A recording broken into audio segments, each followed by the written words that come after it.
A Seattle neighborhood is rattled tonight. Police combed the area near a middle school where a suspected drunk driver killed 2 people and critically injured a young woman and a baby.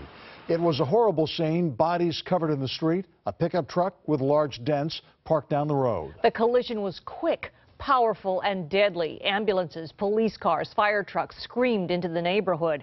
It happened late this afternoon near Eckstein Middle School on Seattle's north side, and we have several crews following tonight's top story. We begin with Chris Daniels near the crash scene. Chris?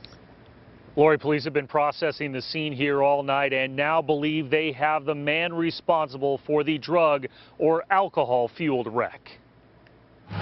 As the sun casts shadows over Wedgewood, Molly Core I think it's awful. says panic set in. My family members had texted me because they were worried because we have a young child also and didn't know if we were okay. This mother to 6-month-old Owen walks 75th Street, walks the crosswalk where another young woman and child was this afternoon. That's really bad because especially this time of day. Police say a man in a truck rushed through here and hit that young woman, a 2-week-old infant, and 2 other adults who died at the scene. I can always hear, ambulances going around this area, and every time that happens, I always think, oh my God, I hope it's not my kid that got hit in the, in the crosswalk. Police say they suspect the man was under the influence of drugs or alcohol. Well, the message is don't do it, and there's no tolerance in this city. What happened? Officers delivered that message with an uncharacteristic stroll, a 100-yard handcuffed walk. Anything you want to say to the people?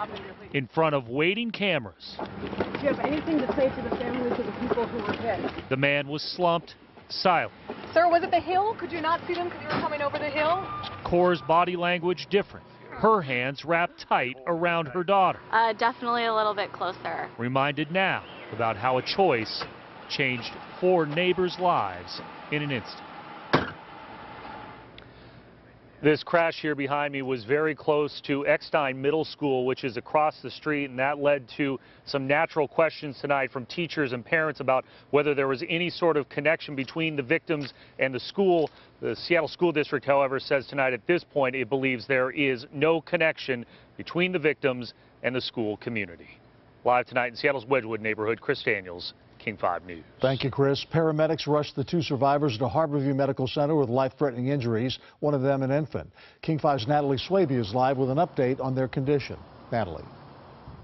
Well, some updated information from police as well as a spokesperson here at Harborview who says a 10-day-old baby and a 33-year-old woman are here right now in critical condition. I want to get you to some video from earlier. Ambulances arrived here shortly after the collision, which happened around 4:10 this afternoon. According to Seattle police, a woman was carrying the infant when they were struck by a pickup truck. And when medics arrived at the scene of the collision, the 10-day-old baby was not breathing, but they performed CPR and were able to revive the infant, who was brought to Harborview. The 33-year-old woman was brought here too. Police said both were rushed to the hospital with life-threatening injuries.